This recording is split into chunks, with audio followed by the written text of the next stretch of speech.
সরকার কোন যুক্তি বলে বলছেন, কিভাবে অনুরোধ করছেন যে আপনারা স্বেচ্ছাশ্রম দিন? আচ্ছা, ধরে নিলাম মানবিকতার খাতিরে ওনারা স্বেচ্ছাশ্রম দিতে এলেন।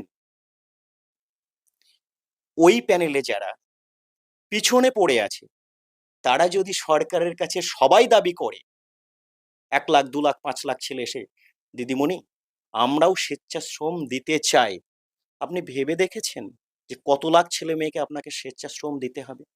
যোগ্য মানুষ স্বেচ্ছাশ্রম দেবে? এটা কোনোদিনই হতে পারে না। কেন হতে পারে না? কারণ তার একটা মর্যাদার লড়াই। সে বস্তুর সহশিক্ষক হিসাবে আজকে যখন সে আসবে, জানবে কারো গলদগ্রহে, কারো দয়া দাক্ষিণ্যতায়, সরকারের দয়া দাক্ষিণ্যতায় এসে ভলেন্টারি সার্ভিস করতে হচ্ছে। তাদের বিবেক প্রশ্ন করেছে, যার জন্যে মাননীয় মুখ্যমন্ত্রীর অনুরোধের পরেও, আমি যদি ভুল না বলি, গুটি কতক স্কুলে কয়েকজন শিক্ষক শিক্ষিকা যাচ্ছেন, হয়তো আগামীকাল থেকে আর কেউই যাবে না। এই অনুরোধ অবাঞ্ছনীয়, অমার্জিত।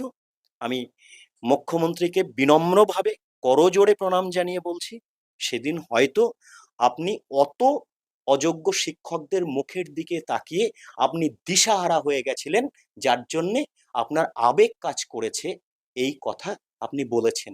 আপনিও জানেন এটা বলা উচিত নয়।